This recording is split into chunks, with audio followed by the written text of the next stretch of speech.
हरे कृष्ण कृष्ण कृष्ण हरे हरे, हरे राम राम राम हरे। ओम अज्ञानतिमिरान्धस्य ज्ञानञ्जनशलाकया चक्षुरुन्मिलितं येन तस्मै श्रीगुरुवे नमः।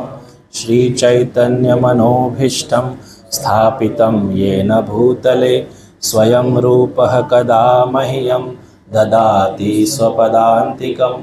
वन्देऽहं श्रीगुरु श्रीयुतपदकमलं श्रीगुरुन् वैष्णवांश्च श्रीरूपं साग्रजातं सहगण रघुनाथान्वितं तं सजीवं साद्वैतं सावधूतं परिजनसहितं कृष्ण चैतन्यदेवं श्रीराधा कृष्णपादान् सहगण ललिता श्रीविशाखान्वितांश्च। नमो ओं विष्णुपादाय कृष्णपृष्ठाय भूतले श्रीमते भक्तिवेदांत स्वामी निति नामिने। नमस्ते सारस्वते देवे गौरवाणी प्रचारिणे निर्विशेष शून्यवादी पाश्चात्य देशतारिणे। हे कृष्ण करुणा सिंधु दीनबंधु जगतपते गोपेश गोपिका कांत राधा कांत नमोस्तुते। तप्त कांचन गौरांगी राधे वृंदावनेश्वरी वृषभानुसुते देवी प्रणमामि हरिप्रिये। वाञ्छाकल्पतरुभ्यश्च कृपा सिन्धुभ्य एव च पतितानां पावनेभ्यो वैष्णवेभ्यो नमो नमः। जय श्री कृष्ण चैतन्य प्रभु नित्यानंद श्री अद्वैत गदाधर श्रीवासादि गौर भक्तवृंद। हरे कृष्ण कृष्ण कृष्ण हरे हरे, हरे राम राम राम हरे हरे। ओम नमो भगवते वासुदेवाय, ओम नमो भगवते वासुदेवाय, ओम नमो भगवते वासुदेवाय, ओम नमो भगवते वासुदेवाय, ओम नमो भगवते वासुदेवाय। ओम नमो भगवते वासुदेवाय। हरे कृष्णा। सभी भक्तों का हार्दिक स्वागत है। भगवद गीता अध्याय 1 श्लोक क्रमांक 40। अधर्मा अभिभवात् कृष्ण प्रदुष्यन्ति कुलस्त्रियः। स्त्रीषु दुष्टासु वार्ष्णेय जायते वर्णसंकरः। अधर्मा अभिभवात् कृष्ण प्रदुष्यन्ति कुलस्त्रियः।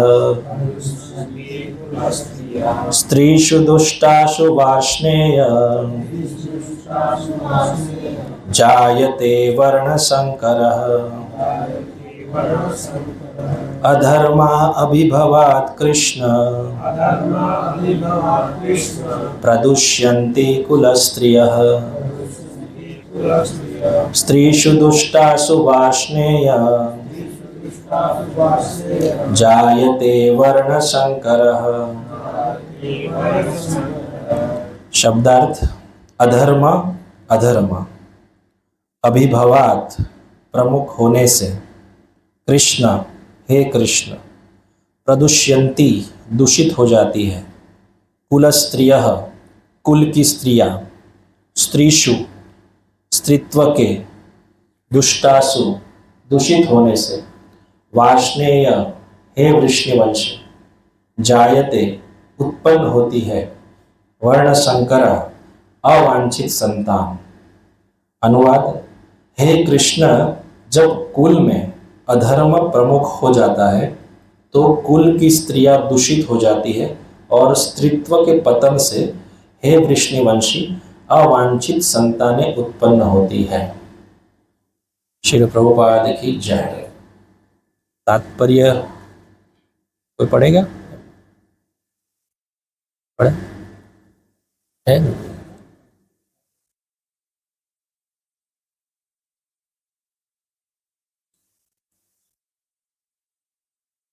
उन्होंने शांति, सुख तथा आध्यात्मिक उन्नति का मुख्य सिद्धांत मानव समाज में अच्छी संतान का होना है। वर्णाश्रम धर्म के नियम इस प्रकार बनाए गए थे कि राज्य तथा जाति की आध्यात्मिक उन्नति के लिए समाज में अच्छी संतान उत्पन्न हो। ऐसी संतान समाज में स्त्री के सतीत्व और उसकी निष्ठा पर निर्भर करती है। जिस प्रकार बालक सरलता से कुमारगामी बन जाते हैं, उसी प्रकार स्त्रियां भी पतोन्मुखी होती है।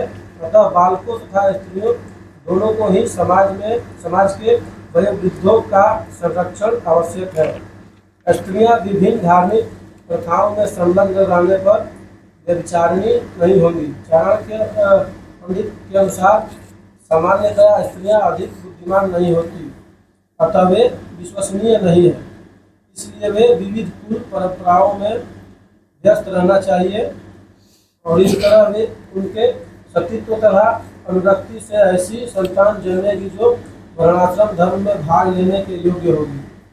ऐसे वर्णाश्रम धर्म के विनाश से यह स्वाभाविक है कि स्त्रियां स्वतंत्रता पूर्वक पुरुषों से मिल सकेंगी और व्यभिचार को प्रश्रय मिलेगा, जिससे अवांछित संतानें उत्पन्न होगी। निठल्ले लोग भी समाज में व्यभिचार को प्रेरित करते हैं और इस तरह अवांछित बच्चों की बाढ़ आ जाती है, जिससे मानव जाति पर युद्ध और महामारी का संकट छा जाता है। श्री प्रभुपाद की जय। सुस्वागतम परम मंगलमय श्री राधा कृष्ण भक्त वत्सल शरणागत वत्सल हमारे श्री श्री राधा श्याम सुंदर की कृपा से आज का हम जो सत्संग है उसको प्रारंभ कर रहे हैं। तो अध्याय 1 बहुत ही महत्वपूर्ण है। हमने श्रवण किया था पहले भी, लेकिन देखिए राधा कृष्ण का आगमन हमारे घर पे हुआ और सौभाग्य की बात है कि हमारे जो शिक्षा गुरु श्रीमान चंद्र गोविंद दास, उनके हस्त कमल से उनका अभिषेक हुआ और आप सभी भक्त उसमें अभिवृद्धि किए इधर पधार के, तो बहुत आनंद का विषय है। उन्होंने मुझे कहा कि आप इसका अभी हर साल उत्सव मनाना। वैसे हर साल उत्सव होता ही है जब भी भगवान को बिठाते हैं। तो मैंने कहा प्रभु जी हमको तो अखात्रीज क्या बोलते हैं हम हिंदी में, अक्षय तृतीया के दिन करना था, लेकिन आपको समय इस प्रकार मिल रहा था तो हमने अवसर को प्राप्त किया। इसीलिए नेक्स्ट ईयर जब अखात्रीज फिर से आएगी अक्षय तृतीया, तब हम भगवान का उत्सव मनाएंगे। हैप्पी बर्थडे, है ना। तो ये बहुत आनंद का विषय है। भगवान जब चाहते हैं तब वो पधारते हैं, लेकिन हमारे जैसे तुच्छ व्यक्तियों का भी सेवा ग्रहण करते हैं।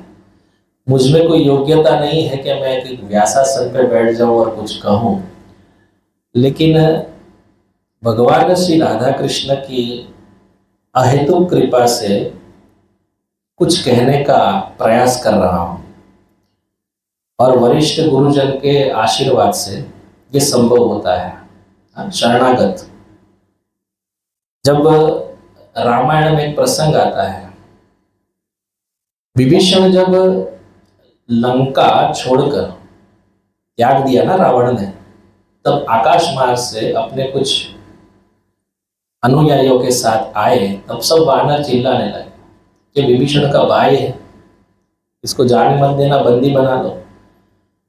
तो ये सूचना वानर राज सुग्रीव को मिली। वानर राज सुग्रीव ने भगवान राम को बताया, लेकिन भगवान राम क्या किए?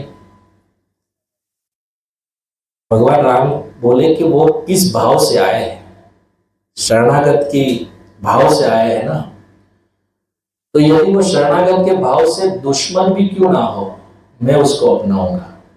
ये है भगवान का भाव, है ना। और हनुमान जी तो मिल के ही आए थे उनको, तो बाद में तो ये बात प्रचलित हो जाती है। तो भगवान राम इस बात की पुष्टि करते हैं। गोस्वामी तुलसीदास जी कहते हैं कि निर्मल जगमन सोई मोहि पावा, मोहि कपट छल छिद्र न भावा। जो निर्मल हृदय है, मन में कपट नहीं है, भावना शुद्ध है, वो कैसा भी व्यक्ति हो मुझे अति प्रिय है। और शरणागत तो शरणागत की विधि हुई है बता दे। बहुत समय से हमने ये जो क्लास है वो नहीं की थी, बीच में कुछ कामान पड़ा था, लेकिन आप सबको ज्ञात होगा कि हम कहाँ तक रुके थे। 39 नंबर का श्लोक पिछली बार श्रीमान आनंद माधव प्रभु ने कहा था, उससे पहले श्रीमान विजय भट्ट प्रभु ने कहा था। तो 39 नंबर का श्लोक क्या कहता है, श्लोक वो मैं एक बार पढ़ता हूं। कुलक्षये प्रणश्यन्ति कुलधर्मः सनातनः, धर्मे नष्टे कुलम कृष्णम अधर्मो अभिभक्तितः। यहाँ पे बोल रहे हैं कि कुल का नाश होने पर सनातन कुल परंपरा नष्ट हो जाती है और इस तरह शेष कुल भी अधर्म में प्रवृत्त हो जाता है। इसकी कंटिन्यूटी में ही आगे का श्लोक है, जब कुल में अधर्म प्रमुख हो जाता है तो कुल की स्त्रियां दूषित हो जाती है और स्त्रीत्व के पतन से हे वृष्णवंशी अवांछित संतानें पैदा होती है। तो जीवन का सर्वोत्तम जो मूल आनंद है गृहस्थ जीवन में, वो अच्छी संतान होना है। प्रभुपाद जी यहाँ पहले वाक्य में बता दिए। अब अच्छी संतान होना ये किस पे निर्भर है, ये बात मूल आती है ना। तो उन पे प्रभुपाद जी कहे जो कुल धर्म से जुड़ा हुआ है, तात्पर्य में बता रहे हैं। अर्जुन जो बता रहे हैं वो उनके क्या बोले जाए तर्क है। तर्क समझ में आता है ना, युद्ध न करने के लिए तर्क देना, क्यों युद्ध नहीं करना है। और देखा जाए तो वास्तविक समस्या आज के युग में यही है कि जो अर्जुन बता रहे हैं वो सही सही लग रहा है आज के युग में, है कि नहीं। क्योंकि अर्जुन के अंदर करुणा थी, भगवान के भक्त करुणा से अभिभूत होते हैं, लेकिन अर्जुन के कुछ ऐसे भी प्रश्न थे जो भोग भोगने के पीछे लगे हुए थे। तो हमने श्रवण किया अध्याय 1 में एक करुणा व्याप्त हुई और भगवान को कहा, हे अच्युत मेरा अपना ये रथ दोनों सेना के मध्य में प्रस्थापित कीजिए। तो दोनों सेना के मध्य में भगवान भक्तवत्सल भगवान कृष्ण वो उत्तम रथ को स्थापित करते हैं और उसके पश्चात भगवान ने ही कहा कि सामने खड़े हुए सभी कुरुओं को देखो। अब प्रश्न ये उठता है कि ये क्यों कहा। तो भगवान तो जान गए थे ना कि अर्जुन के मन में क्या चल रहा है। भगवान सर्वत्र विराजमान है, भगवान के हृदय मतलब भगवान अपने हृदय में भी विराजमान है। तो भगवान तो ये जानते हैं कि इनके अंदर जो भी कलमश छुपा हुआ है वो निकाला जाए, ये भगवान का भाव था। और जब तक कोई प्रश्न या उत्कंठा नहीं करेगा तो जीव जितनी भी कोशिश कर ले भगवान के सन्मुख नहीं हो पाता है। प्रश्न उत्कंठा इसलिए भगवान की ये टेक्निक है जो, क्योंकि उनके शरण में, मैंने पहले शरणागत की बात की, तो अर्जुन तो शरणागत है भगवान का। और पूरी महाभारत आपने श्रवण की होगी, देखी भी होगी टीवी सीरियल्स में। ज्यादा टीवी सीरियल्स में नहीं देखना चाहिए हमारे वरिष्ठ जो भक्त हैं सब कहते हैं, क्योंकि उसमें कुछ कुछ मिक्सर होता है जो शास्त्र में नहीं बताया जाता। लेकिन तो भी पुरानी जो महाभारत है थोड़ी बहुत ठीक है। तो उसमें आपने देखा होगा अर्जुन और मतलब पूरे पांडव किसके आश्रित थे, भगवान कृष्ण के शरणागत थे। तो भगवान कृष्ण अपने भक्तों में कोई भी डाउट छोड़ते नहीं, है ना। ये हमारा टेढ़ी टांग वाला जो मुरलीधर है ना, वो अपनी टांग में ऐसा फंसाता है क्योंकि एक बार शरणागत हो गया तो भगवान बोलते ये मेरा है। अब इस पे कोई भी आपत्ति आएगी मैं सॉल्व करूंगा। तो अर्जुन के मन में जो प्रश्न उठे हैं उसको निकालने हैं, तू ही बता कि ये देखो कुरुओं को। अब अर्जुन अभिभूत हो गया। अभिभूत हो जाने से अर्जुन के अंदर सब सवाल उठने लगे और उन्होंने सोचा कि कुल धर्म का नाश हो जाएगा। ये कोई सामान्य युद्ध नहीं है, ये युद्ध इतना भयंकर होगा कि इधर और उधर सामने सभी सैनिक मारे जाएंगे। ये करुणा है ना, भक्त में ये करुणा होती है। जानने वाली बात यह है कि जब युद्ध नहीं करना था, उसके लिए तर्क देना था, तो अर्जुन फिर रणभूमि में क्यों आए? वहां तो उत्साह में थे ना, जब शांति दूत बन के गए थे वहां पे तो थोड़ा उत्साह था कि कृष्ण को भेजा गया था ना शांति दूत के लिए, तो भगवान कृष्ण गए, सब बात हमने चर्चा की। लेकिन अर्जुन के अंदर अभी भी था और वो देखने के बाद ज्यादा हुआ। पहले उत्साहित थे लेकिन सामने गुरुवर को देखा, द्रोणाचार्य को, फिर पितामह भीष्म को देखा, उसके बाद थोड़ा थोड़ा उत्साह डल होने लगा और सोचने लगे कि इनके सामने में हथियार कैसे उठाऊं।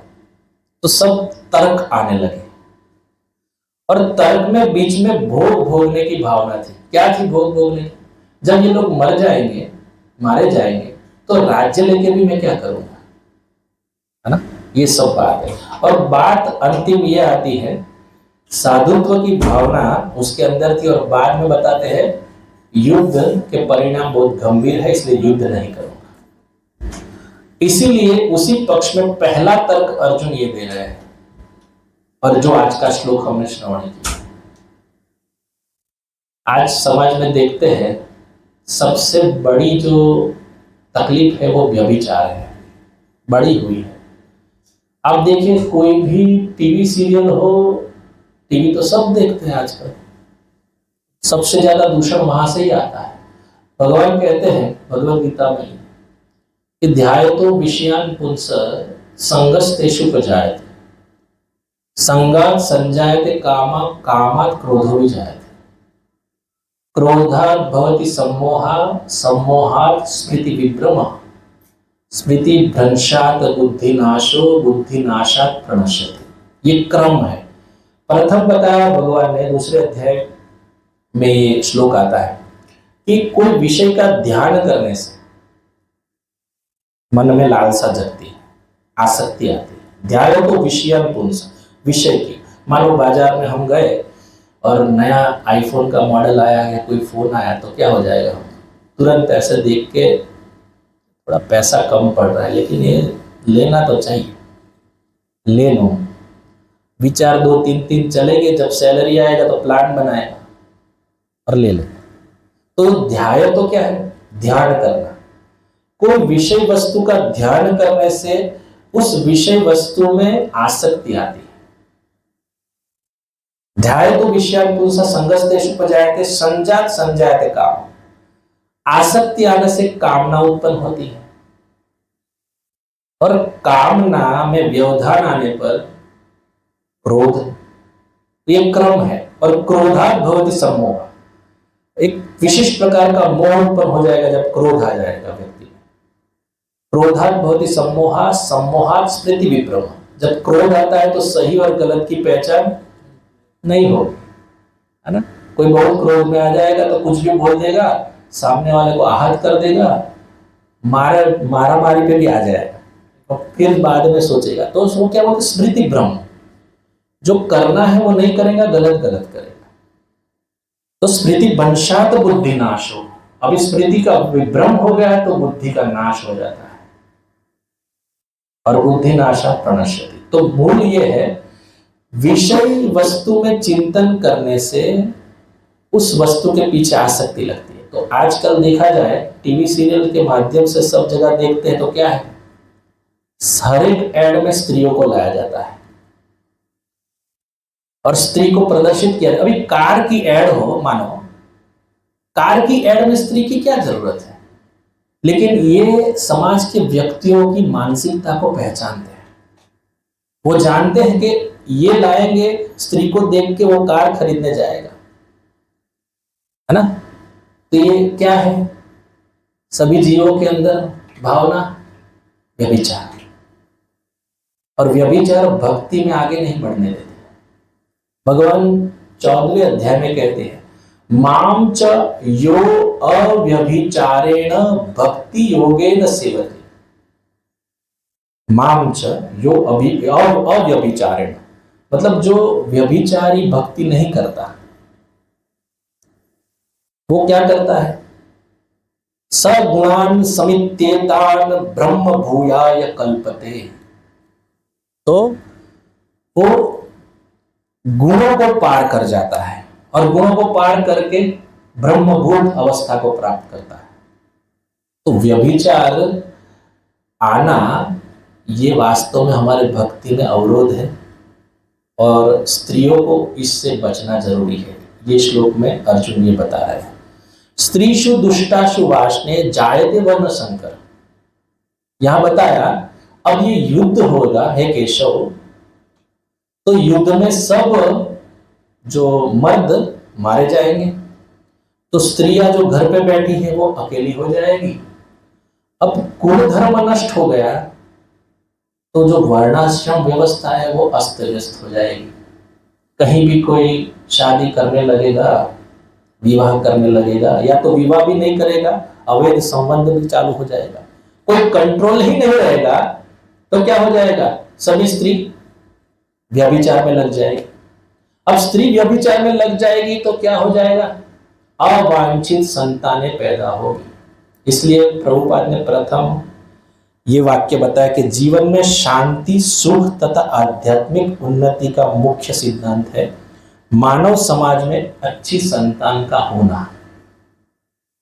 अब संतान अच्छी लानी, सब बोलते हैं ना, आजकल समाज में बहुत प्रचलित है, हमारी संतान जो है उसके लिए हम ये कराएंगे वो कराएंगे, सब धार्मिक जगह पे भी भेजेंगे। लेकिन ये कराने वाले जो पेरेंट्स हैं वो कभी ये नहीं सोचते कि हमारे आचरण से ही संतान जो है सीखेगी। जब शादी कराने के लिए मैंने तो एक उदाहरण देखा है, जब बहू लानी होती है घर में तो बहुत गुण देखते हैं, है ना, गुण देखना चाहिए, गुण देखना चाहिए। लेकिन जो गुण देखने वाला है वास्तव में उसके पास भी कोई गुण है पहचानने का?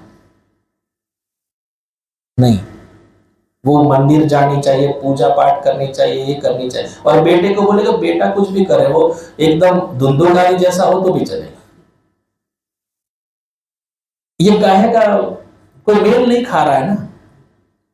आचरण पहले अपना देखना है, बाद में ही दूसरों का देख सकते हैं। तो आचरण अपना देखने के लिए क्या बोल रहे हैं? स्त्रीषु दुष्टाशु वाष्णे। स्त्री यदि पतन हो गया स्त्री का, तो उससे उत्पन्न होने वाली संतान भी पतित हो जाएगी, गुंडागर्दी में लग जाएगी।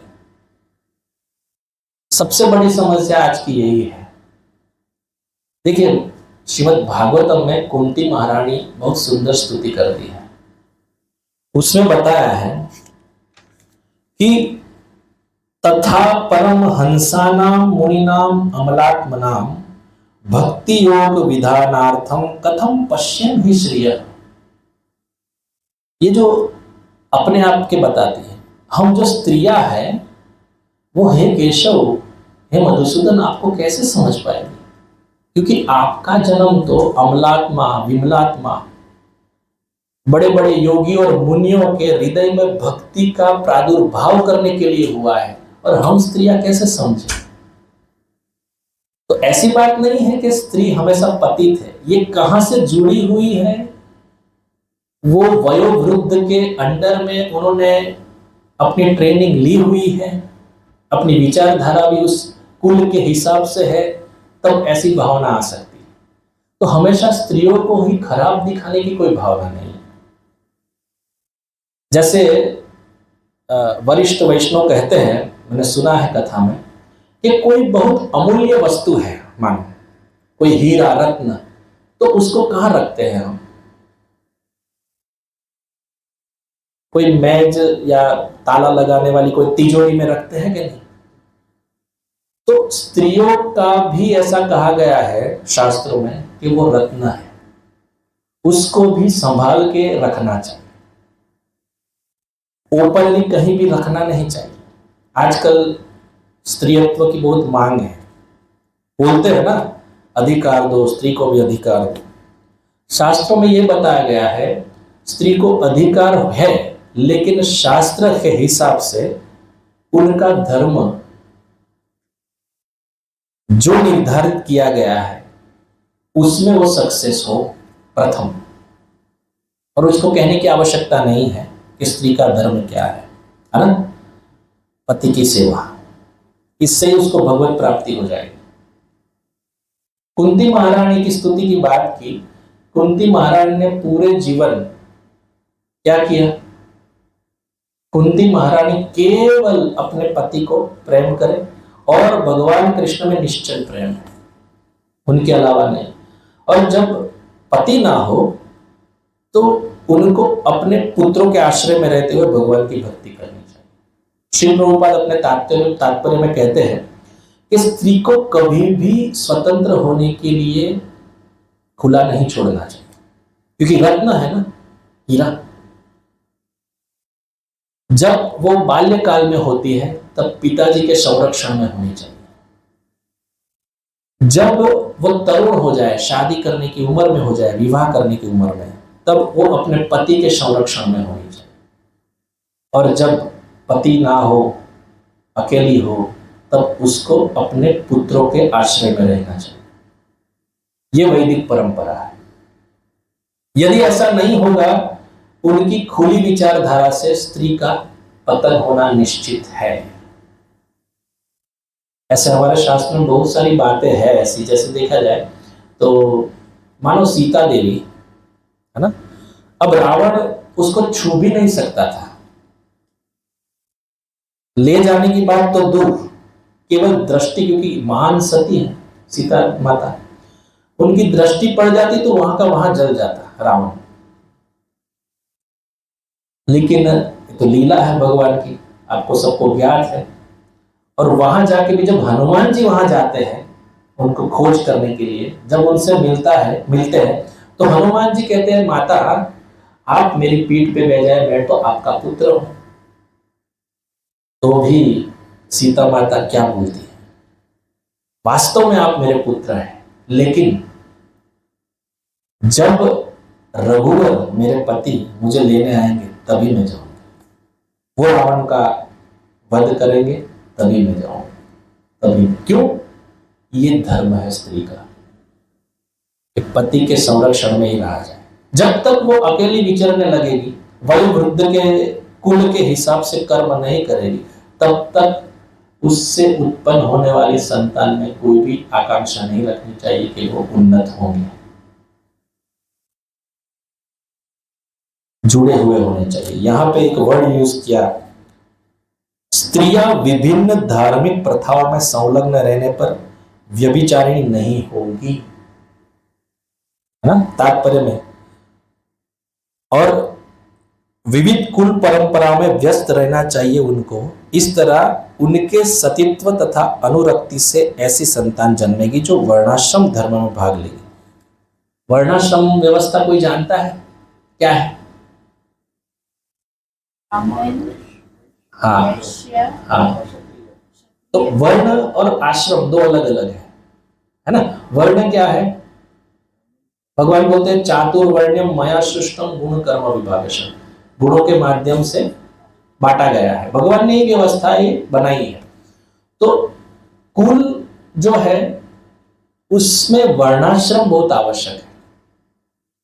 वर्ण यानी ब्राह्मण, शूद्र, वैश्य, तो वैश्य शूद्र। और आश्रम 4, ब्रह्मचर्य आश्रम, गृहस्थ आश्रम, वानप्रस्थ और सन्यास। तो इसमें ब्राह्मण कैटेगरी के जिसमें गुण है, मानो शास्त्र को पढ़ना या किसी को पढ़ाना या सदाचार, विवेक, ये सब जो गुण है, वो गुण वाला व्यक्ति यदि कोई शूद्र जाति के लड़के या लड़की, कोई भी समझ लो, उससे कुछ विवाह करेगा तो भी उसमें गड़बड़ी आती है। इसलिए अर्जुन ने ये बात कही है कि अभी कुल परंपरा से सब चल रहा है, लेकिन सब यदि अपने शरीर छोड़ देंगे तो स्त्रियां तो दूषित हो जाएगी, कोई वर्ण व्यवस्था नहीं बनी। ये सामान्य युद्ध नहीं था, आज के विश्व युद्ध में देखा जाए ना तो ऐसा ही विश्व युद्ध, यानी पूरे कितने अक्षौणी सेना हमने बात की है पहले भी। तो स्त्री अकेली बढ़ जाएगी तो वयोवृद्ध कोई रहेगा नहीं, वयोवृद्ध नहीं रहेगा तो जो उसकी कुल परंपरा है वो नष्ट हो जाएगी। वो नष्ट हो जाएगी तो सभी स्त्रियां ऐसी प्रवृत्ति में लग जाएगी जहां पे उनको व्यभिचार को जन्म देगी। पर पुरुष, और यदि वो पर पुरुष कुल के हिसाब से, वर्ण के हिसाब से नहीं तो उसका मेल नहीं बैठेगा। इसलिए हमारे यहाँ प्रथा है, पता है, कुंडली देखना। तो कुंडली एक्चुअली वही है कि उसके गुण किस प्रकार से मैच होते हैं। तो स्त्री का सतीत्व बचाने हेतु ये भावना है अर्जुन की, ये तर्क पहला दिया है। अब दूसरा तर्क वो आगे के श्लोक में देंगे, लेकिन उससे पूर्व छोटी सी एक कथा मैं कहूंगा 5-10 मिनट में, कि वयोवृद्ध का आशीर्वाद या तो वयोवृद्ध के अंडर में जो भी कर्म किया जाए वो कितना महत्वपूर्ण है, और इससे भगवान की प्राप्ति भी हो जाती है। तो सबका अलग अलग धर्म है। पति का धर्म ये है कि पत्नी को खुश रखे, उसकी मांगों को पूरी करे। पत्नी का धर्म है कि पति की सेवा ही करे। जब अनसुया माता उपदेश देती है सीता देवी को तो यही देती है, हे सीते, पति की सेवा में ही सब कुछ है। देखे जाए तो वैसे भगवान राम है, सीता माता है, लेकिन ये उपदेश क्यों जरूरी है हमारे जैसे लोगों के लिए, खासकर स्त्रियों के लिए? स्त्री धर्म सिखाया, उनके साथ कैसा व्यवहार करना। केवल स्त्री पति के साथ अनुकूल व्यवहार करने लगेगी तो उसको भगवत प्राप्ति हो जाती है। लेकिन इसमें एक बात है, यदि भगवत मार्ग से विमुख चलेंगे तो उसमें थोड़ी गड़बड़ हो सकती है। तो पुण्य क्या कि अपनी पत्नी के साथ यात्रा के लिए निकले। अब काशी की ओर बढ़ते हुए रास्ते में एक उन्होंने आश्रम में आश्रय लिया, और आश्रय लेते हुए रात को करीबन 1-2 बजे उनकी आंख खुली, और जब खुली तो उस आश्रम में उन्होंने देखा कि इतने सुंदर सुंदर वस्त्र से सज्जित कोई देवी देवता जान पड़ते कौन है, और सब लोग क्या कर रहे थे? सेवा। वो आश्रम में बुहारी करना और पानी भरना, बर्तन को सही करना, ये सब सेवाएं कर रहे। अब इसको उत्कंठा हो गई कुंडली को, इतनी रात को इस प्रकार सेवा, तो ये तो कोई सेवाधारी नहीं लगते हैं, कोई विशेष प्रदेश से आए हुए लगते हैं। जब देखा, निकट गए और पूछा, हे देवी, आप कौन है? देवी ने कहा, मैं गंगा हूं। इस प्रकार आप सेवा क्यों कर रहे हैं? तो बोल रहे हैं कि ये जो मुनि है, ये ऋषि है, ये बहुत ही माता पिता के भक्त है, सेवा करने वाले। दूसरे को पूछा यमुना जी, तीसरे सरस्वती जी, सभी कर्म में लगे हुए। इनको आश्चर्य हुआ कि केवल माता पिता की सेवा करते हुए इतना पार हो जाता है। आश्चर्य, और मैं तो कुछ नहीं किया अभी तक। वहां ही उसके चक्षु खुल जाते हैं, तुरंत वो यात्रा को छोड़ के ही वापस जाने लगते हैं, और गए, और वहां उसने ठान लिया कि आज से मैं माता पिता की सेवा करूंगा। माता पिता की सेवा ऐसी की, ऐसी की। भगवान पंडरीनाथ द्वारका में बैठे हुए, उनको भी याद आ गया कि इतने भक्त कौन हुए। लेकिन एक उसमें भगवान तो वैसे भी कोई बहाना ढूंढते हैं भक्त से मिलने के लिए। तो द्वारका में रुक्मणी जी से कुछ अनबन हो गई भगवान की। तो रुक्मणी जी क्या बोलते उसको, रूठ के चली गई। वैसे भी वो महाराष्ट्र के ही है रुक्मणी जी, उनका भगवान का जो ससुराल है वो महाराष्ट्र है, तो वहां के प्रदेश की है। तो वहां चली गई, भगवान मनाने के लिए पीछे पीछे जाने लगे। अगर बोलने लगे, हे रुक्मणी रुक जाइए, कहाँ जा रही? लेकिन बोले नहीं, आप सत्यभामा को ही ज्यादा मान देते हो, मुझे कुछ नहीं बोलते हैं। अब भगवान उनके पीछे पीछे, उनकी तो लीला आने लगी, उनको जाना था पंढरपुर अपने भक्त को दर्शन देने। लेकिन कैसे कैसे भगवान तो वैसे भी ये सब बातों में निपुण है, भगवान से ये बात सीखनी चाहिए पति पत्नी में किस प्रकार पत्नी रूठ जाए स्वाभाविक है, कठोर नहीं होना चाहिए। हमारे गुरु महाराज कैसे, पति को बहुत कठोर नहीं होना चाहिए। तो भगवान उनको मना के प्रसन्न करते हैं। तब जब वापिस आते हैं तब उन्होंने इधर ठहरो, इधर ही हमारे भक्त जो माता पिता के बहुत बड़े सेवादारी, उनको जरा मिल लेते, दर्शन प्राप्त कर लेते हैं। रुक्मणी जी बोलते हाँ चलते हैं। उस दिन बारिश का मौसम था, भगवान वहां द्वार पे पहुंचे और पुंडित माता पिता के चरण सेवा कर रहे थे, सुला रहे थे। जब देखा भगवान ने तो भगवान बोले पुंडरीक द्वार पे हम आए हैं।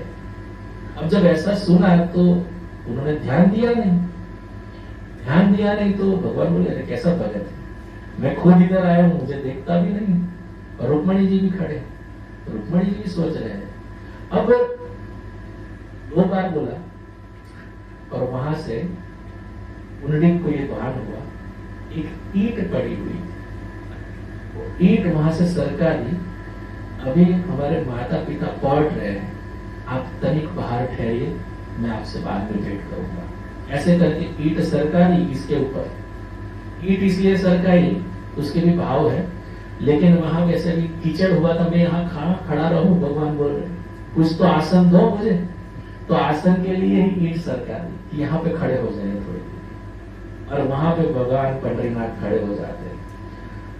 जब सेवा का प्रकार उनका खत्म हुआ तब वो भगवान के चरण कमलों में जाते हैं,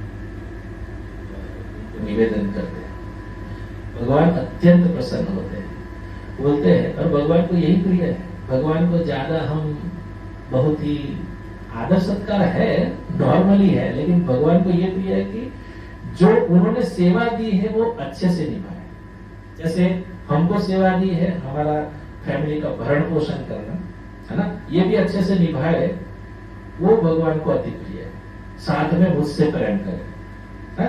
सब कुछ मुझे अर्पण करते हुए करें, मेरा ना करें। तो वहां पुंडरीक के ऊपर बहुत प्रसन्न हो जाते हैं और वहां कहते हैं कि मांग तुम्हें क्या चाहिए, आज मैं बहुत प्रसन्न हूं। जब भगवान तो ये बोले नहीं, लेकिन आप सोचो अखिल ब्रह्मांड के नायक द्वार पे खड़े हैं और वहां पे वो बोल रहे तनिक ठहरिए, मैं सेवा में हूं। भगवान प्रसन्न हो जाते हैं और जब पूछते हैं क्या चाहिए तो पुंडरीक ने क्या कहा पता है? पुंडरीक ने कहा कि प्रभु आप मुझ पे इतने ही प्रसन्न हैं तो आप जिस रूप में कमर पे 2 हाथ लगा के खड़े हुए हैं, यही भाव में खड़े होइए और यहाँ ही विराजमान हो जाइए, और मेरे जैसे अनेक भक्त जो हैं उनको आपके इसी रूप का दर्शन होता रहे। ये मांगा, अपने लिए कुछ नहीं मांगा, भक्तों के लिए। इसलिए विशेष है पंढरपुर। हमने अब की बार सोचा है कि अब भगवान श्री राधा कृष्ण की कृपा हो गई तो पंढरपुर जाना है। एकमात्र ऐसे विग्रह है जहां भगवान के पैर छू सकते हैं, भगवान के साथ आलिंगन कर सकते हैं, एकमात्र ऐसे। बाकी आप देखिए गर्भगृह में प्रवेश ही नहीं करने देंगे, इतने दयालु है। तो बोलने का तात्पर्य यह है कि भगवान प्रसन्न हो जाएंगे जो अपने निर्धारित नियत कर्म से जुड़े हुए हैं। तो वयोवृद्ध जो है उनकी बात मानने से, उनके साथ चलने से ऑटोमेटिक कुल धर्म हमारा निभ जाता है। स्वतंत्रता आ गई ना, तब से गड़बड़ शुरू हो गई। देखो आज सब घर में देखा जाए स्वतंत्र, कोई बोले तो सास ससुर नहीं चाहिए, कोई बोलेंगे तो भाई ये नहीं चाहिए। वैसे जमाई को भी ये सीखना चाहिए, है ना, सास ससुर नहीं चाहिए, उनको भी नहीं बोलना चाहिए। लेकिन बात मूल ये है कि जब तक कुल से हम जुड़े रहते हैं तब स्त्री में पतित होने की भावना नहीं आती। ये स्वतंत्रता आई है तो देखो संतान भी बिगड़ने लगी है। सत्संग कहाँ होता है, और आजकल रुचि भी नहीं होती। किसी स्त्री को भी बताया जाए संस्कार की बात करते हैं, लेकिन जब भगवान की बात आती है, भगवत गीता भागवतम ये बात होती है, तो वो संस्कार कहाँ गए फिर जब संस्कारी होते। ये क्यों है? स्वतंत्रता। इसीलिए प्रभुपाद जी बोले हैं स्त्री को कभी स्वतंत्र। आप देखिए स्कूल में भी ऐसा देखा जाता है, स्त्री और पुरुष साथ में पढ़ते हैं, कॉलेज में भी। ये परंपरा अपनी नहीं थी पहले। आपको क्या लगता है साथ में ले जा रहे? फैड है ना, कुछ नहीं होता है। जब उम्र बढ़ती है ना, घायल तो विषयान कौन सा, मैंने जो बोला ना, वो हो ही जाता। इसीलिए ये भाव है, समझना चाहिए। इस श्लोक के माध्यम से अर्जुन ये बता रहे हैं हमको, स्त्री को स्वतंत्रता दी गई तो गड़बड़ है। संतान भी ऐसी पैदा नहीं हो, संतान में दायित्व है। आजकल सभी समाज में ये सोचते हैं कि हमारा संतान बहुत आगे बढ़े। आगे बढ़ने की एक ही सीढ़ी है, यदि वो भगवत गीता भागवत से जुड़ा हुआ है, रामायण से जुड़ा हुआ है, तो ही आगे बढ़ सकेगा। केवल पढ़ाई कराने से भी आगे नहीं बढ़ सकता। इसके विषय में हमने चर्चा की है, आध्यात्मिक मूल्यों के आधार पे जीवन व्यापन किया जाए तभी जीवन में सिद्धि प्राप्त हो सकती है। और सभी सिद्धि का मूल है भगवान के चरण कमलों में भक्ति। अंत में तो वही है। जितना भी सत्संग से विमुख हो जाएगा व्यक्ति, उतना ही उसको जीवन में स्वतंत्र का अनुभव करते हुए पाप कर्मों में प्रवृत्त हो जाएगा। क्यों नहीं? हमने अजामिल कथा सुनी ना, उसमें क्या हुआ? ब्राह्मण था अजामिल, पहले तो कुल, इतना ऊंचा कुल ब्राह्मण। अब उसने दृश्य देख लिया, एक शूद्र अशुरापी का दर्शन किया जो एक दूसरे के साथ संग कर रहे थे। उसकी बुद्धि बिगड़ गई और वो शूद्राणी जो थी उसको घर में लेके आ गया और अपनी पत्नी को निकाल दिया। एक बहुत ऊपर पहुंचा हुआ ब्राह्मण भी ऐसा कर्म कर सकता है, तो हम तो ब्राह्मण भी नहीं।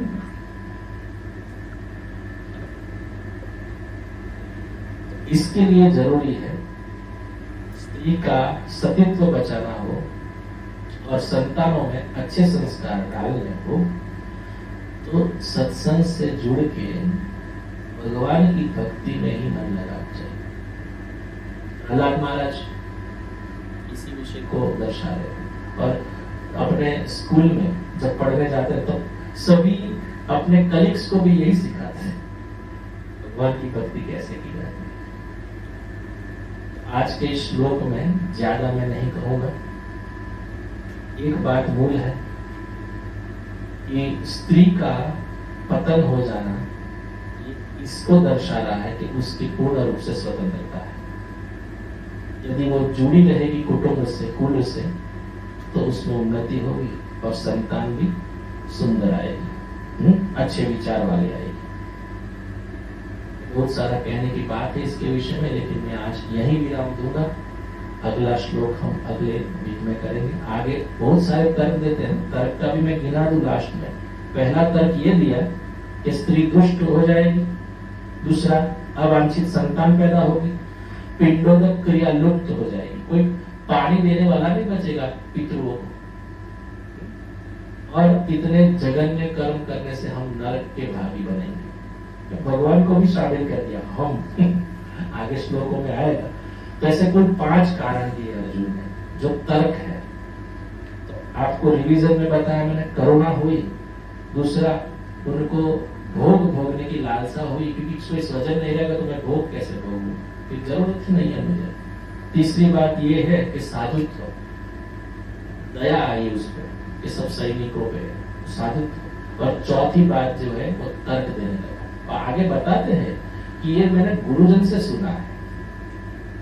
बात तो सही है, प्रभुपाद जी लिखते हैं सबसे सही विधि है परंपरा से सुनना। जो सुना है वो भी सही है, लेकिन किस देश काल स्थिति में सही है उसका निराकरण भगवान श्री कृष्ण दूसरे अध्याय में करेंगे। हरे कृष्णा। श्री प्रभुपाद की जय। मॉडर्न के हिसाब से देखा जाए तो कभी भी स्त्री को छुट्टी नहीं देनी जो व्यक्ति संस्कार से जुड़ा हुआ है, अपने कुल से जुड़ा हुआ है, उनको कभी भी स्वतंत्रता नहीं होनी। कितना भी कर ले, मैं वो आपको उदाहरण दूं। चलो, आजकल एमएनसी कंपनीज है, यहाँ भी है, अपने भारत में भी है। वहां पे पुरुष और स्त्री साथ में जॉब करते हैं, साथ साथ निकट भी बैठते हैं। आपको क्या लगता है, भावना ऐसी नहीं जगेगी? पुरुष में जगेगी या स्त्री में भी जग सकती है? आज नहीं तो कभी। कोई घर में गड़बड़ हो गई पति से, तो गुस्से में कुछ भी करते, तुमने ऐसा किया, अभी देखो। और कैसे कैसे किस्से भी सुनते हैं हम। ये कभी भी वैदिक परंपरा के अनुसार नहीं है। करना है कुछ कार्य तो कर सकते हैं, लेकिन उसमें पहला कार्य धर्म स्त्री का यही है। किसी को बुरा लगे इसमें मुझे कोई आपत्ति नहीं, लेकिन जो मैं वैदिक परंपरा के हिसाब से उसकी बात करूंगा, उसमें तो ऐसा ही बताया गया है। अभी कभी आपने देखा द्रौपदी कोई काम करने गई, सीता देवी कुछ कार्य करने के लिए नहीं? भले ही देखो, एक ऐसी स्थिति है जहां पे सती का, जैसे बहुत सारी कथाएं हैं, मैं नहीं जाऊंगा, पति को कोई रोग हो गया, पति अपाहिज हो गए, पति की इनकम इतनी नहीं हो रही कि खाने के वांदे हो रहे हैं, तो कोई ऐसी परिस्थिति में ही स्त्री को कुछ कार्य करना चाहिए, लेकिन मनमाने तरीके से कार्य नहीं करना चाहिए। इसमें व्यभिचार आने की संभावना है। स्वतंत्रता, आज सब कुछ किटी पार्टी करो, ये चल रहा है, इससे मन बिगड़ेगा। क्योंकि भोग जहां आया ना, वहां फिर भगवान का संग छूटता जाएगा। सामान्य है, कोई कुछ भी बताए, हम इतने उन्नत हैं, हम क्या सन्यासी जैसे बुद्धि रखते हैं? आज कोई हमको कुछ ऐसा बताए तो हम उधर मुड़ जाएंगे, हाँ बात तो सही है। कुछ उधर में नहीं नहीं, हाँ ऐसा करना चाहिए, ये क्या हरे कृष्ण करना चाहिए। तो हमारी बुद्धि स्थिर नहीं है अभी। तो स्थिर करने हेतु अच्छे लोगों का संग करना है। इसीलिए वयोवृद्ध की बात की इसमें। पहले सब एकत्रित रहते थे, भाई भाई, और जीते भी बहुत अच्छे थे। आज रोग क्यों आया है? मॉडर्न जमाने में घूमने के लिए रोग बढ़ाया है सब। मॉडर्न आया, फास्ट फूड लेके आया और फास्ट फूड खाने लगे। तो घर में जब चूल्हा जलता नहीं, भगवान को भोग धरते नहीं, तो जो उठ पटांग खाने की शुरुआत हो गई, उससे ही रोग बढ़ते हैं। लोग बोलते हैं कि एक्सरसाइज है, लेकिन उठ पटांग खाने से भी रोग बढ़ जाते हैं, कुछ भी, है ना? तो मॉडर्न जमाने में ये बात तो समझनी ही चाहिए। स्वतंत्रता जो बताया है शास्त्रों में वही।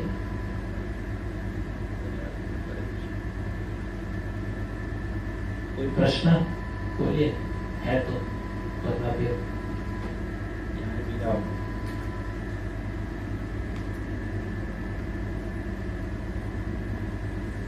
नारी विषय में कोई प्रश्न नहीं है, सब बात ठीक है।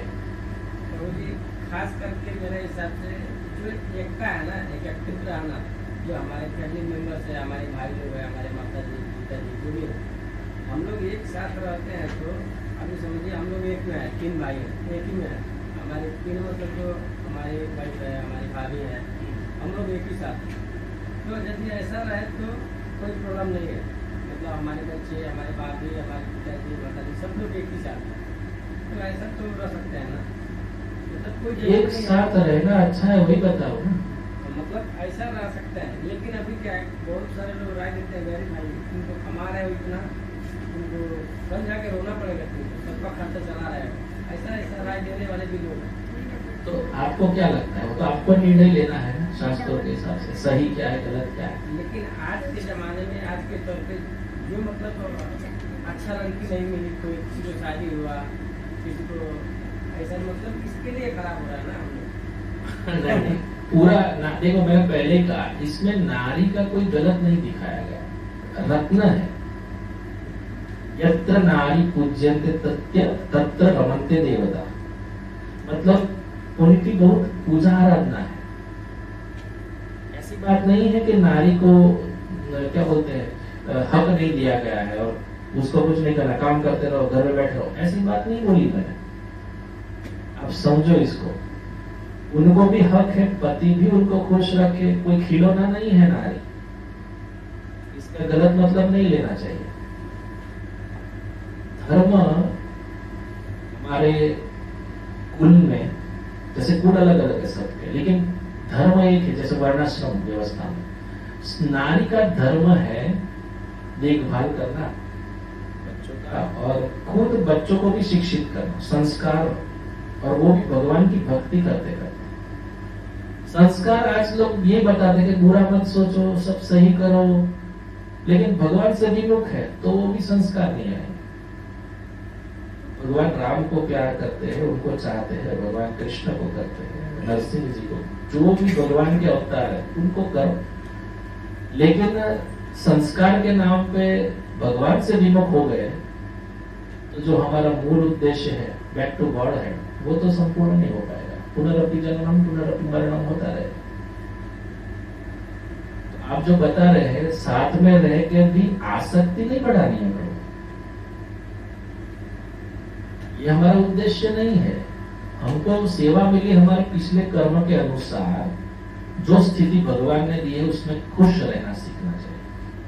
पति को पत्नी से प्रेम, और पत्नी द्वारा पति का आदर सत्कार और सेवा। भगवान राम और भगवान कृष्ण, इनकी चरित्र देखिए आप, यही है।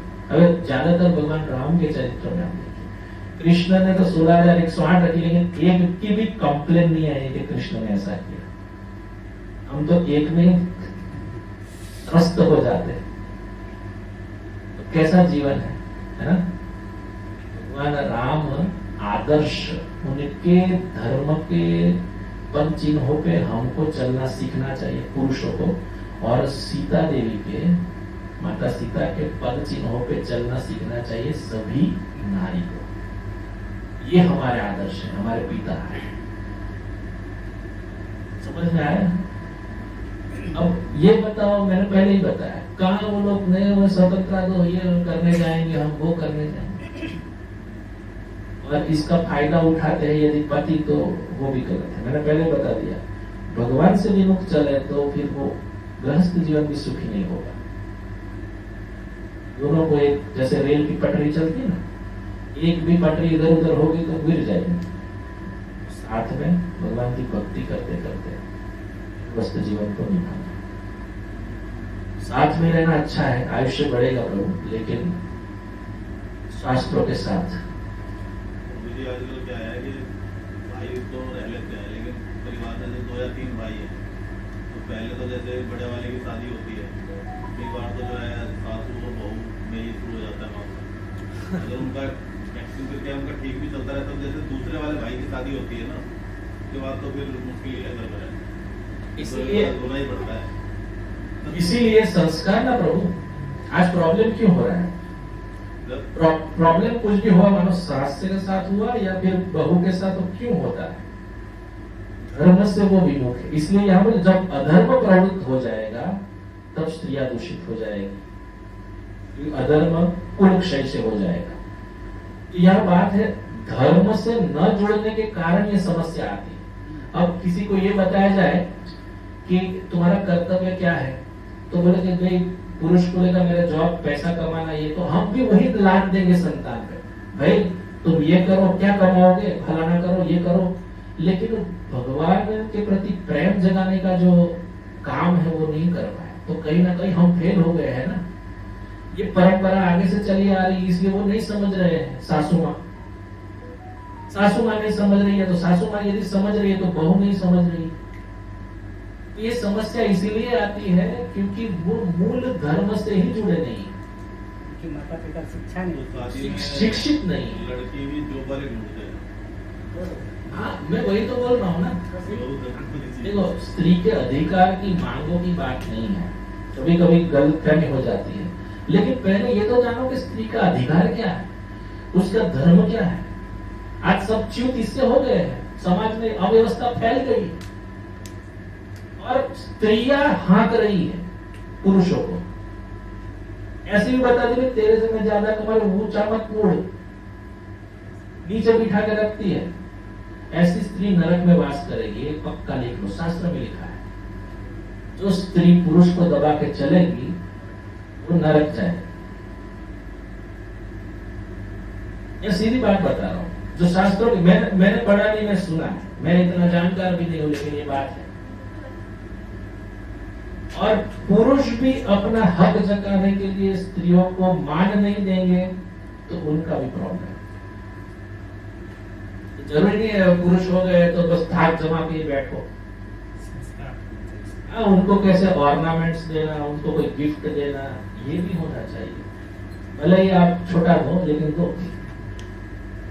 संस्कार डेवलप होने चाहिए। इसीलिए अभी सुबह तो सीख रहा हूं, अभी तक मैं ज्ञान में नहीं था, इतना जानकार नहीं था। गुरुजन की और वरिष्ठ वैष्णव की कृपा से कुछ जान सका। सुबह तो सीख रहा हूं, अभी से शुरू कर दो। पहले हो गया उसको मिटा दो, और पहले की याद करके फिर बोलते रहेंगे अरे ऐसा हुआ था, तुमने ऐसा छोड़ दो। अभी से शुरू, आज से ही शुरू। पहले की बात क्यों सुनना? हो गया। अभी मैं अपना जीवन सुधारूंगा, भगवान की भक्ति करूंगा। जब भक्ति प्रस्थापित हो गई ना जीवन में, सब ऑटोमेटिक हो जाएगा। मैंने पहले ही बताया, ये हमारा टेढ़ी टांग वाला बहुत खतरनाक है।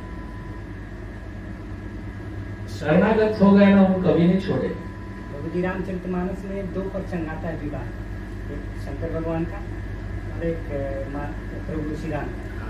उसमें शंकर भगवान की जब भी शादी होती है तो माँ महिला जो होती है वो उनको शिक्षा देती है, माता पार्वती की, कि अपनी पति के ही चरणों में लगी रहना, उनकी सेवा करती रहना, ऐसे शिक्षा देती है। फिर जब माता सीता का जब विवाह होता है उस टाइम भी सब माताएं आजकल शिक्षा उल्टी पड़ गई जी। माता है जो नारी की माता है ना, स्त्री की माता है, वो सीधा हक जमा के रहना ना, तो ये बोले तो ऊंचा नीचा मत कर, कुछ भी होगा सीधा फोन कर देना। मालकिनी बन के, हाँ मालकिनी बन के रहना, ये शिक्षा देते हैं आजकल। इसलिए गड़बड़ है ना प्रभु। ये जो रामायण का प्रसंग आपने लिया, अभी लोगों ने रामायण से लेना देना ही नहीं रखा। हमारे शास्त्र है जो हमारे लिए है ना, किसी और के लिए है। विदेश सीख गए विदेशी लोग, कितने नीतिमान है, उनके घर में कोई झगड़ा नहीं होता है। और प्रभुपाद जी की कृपा से वो हमारे गुरु बैठे हैं, मतलब हम उनको प्रणाम करते, दंडवत करते। क्यों? उनके गुणों के माध्यम से। और हमें वो गुण डेवलप नहीं हुआ है, हम वंचित हो गए। इसीलिए जो परंपरा के अंदर घुसा है ना कोई व्यक्ति, तो वहां संस्कार डेवलप नहीं होने के कारण ही सब पतित होने लगे। आगे ऐसा ही प्रॉब्लम होगा यदि अभी नहीं शुरुआत की हमने, समझे नहीं। और सभी मूलों का एक मूल है भक्ति।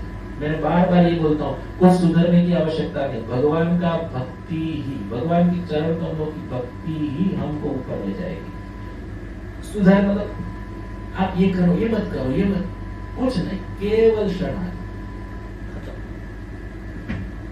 भगवान भगवत गीता का जो मूल है ना, वो एक श्लोक, पूरे भगवत गीता का पावरफुल श्लोक, सर्व धर्मान परित्यज्य माम एकम शरणं व्रज अहम त्वाम सर्व पापेभ्यो मोक्षयिष्यामि मा शुचः। सर्व धर्मान, सभी धर्मों का, ऐसा नहीं बोलेगा धर्मों को त्यागो। भगवान बोले धर्म, तो कोई भी धर्म में पड़ा। कोई बोले कि तुम किसको भी पूछते हो ठीक है, लेकिन त्याग दो। मैं बोलता हूँ ना, भगवान बोल रहे 18वां अध्याय 66 नंबर का श्लोक, सर्व धर्मान परित्यज्य, अधर्म को नहीं, धर्म को त्याग। क्योंकि बहुत सारे धर्म बना के बैठे हुए। आज के इस विषय में मुझे धर्म के विषय में भी बोलना था, तो अब मैं किसी को प्रश्न पूछूं कि धर्म क्या है, तो प्रभु कुछ और बताएंगे, कुछ आप अलग बताएंगे, माताएं कुछ अलग बताएंगे। क्यों? क्योंकि हमारे अंदर धर्म की परिभाषा अलग अलग बैठी हुई है।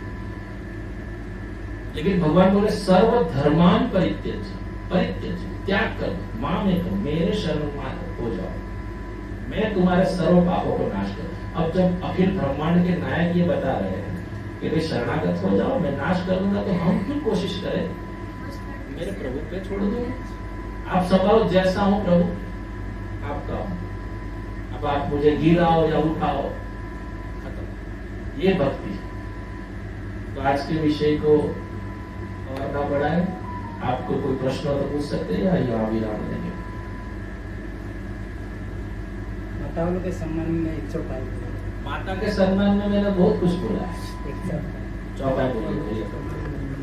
नारी निंदा न कीजिए, नारी रत्न खदान, नारी से नर उपजे, ध्रुव प्रहलाद समान।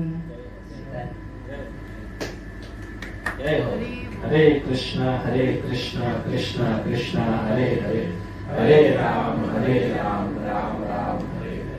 ये बात बोल बताइए आप, उनसे ही संतान, इसलिए बोले ना संतान उनसे ही उत्पन्न होती है, तो उनके संस्कार जो है वो अच्छे हुए तो संतान अच्छी आएगी। आप देख रहे माता जी की संत बैठी हुई सुन रही है, और उनके भाव भी ऐसे है, जब भी मिलते हरे कृष्णा बोलना, सीताराम बोलना, भगवान का नाम बोल रहे, ये संस्कार। और यहाँ हमारे बिल्डिंग में बहुत सारे बच्चे अच्छे हैं, लेकिन अच्छी तरह से शिक्षा मिली तो अच्छे बने रहेंगे। जैसे जैसे उम्र बढ़ती है ना, मांगे बढ़ने लगेगी, फिर हम बोलेंगे यार हम समय चूक गए, फिर दुखी होने का कारण हो जाता है। इसलिए सुबह शीघ्र हरे कृष्णा कृष्ण कृष्ण हरे हरे, हरे राम राम राम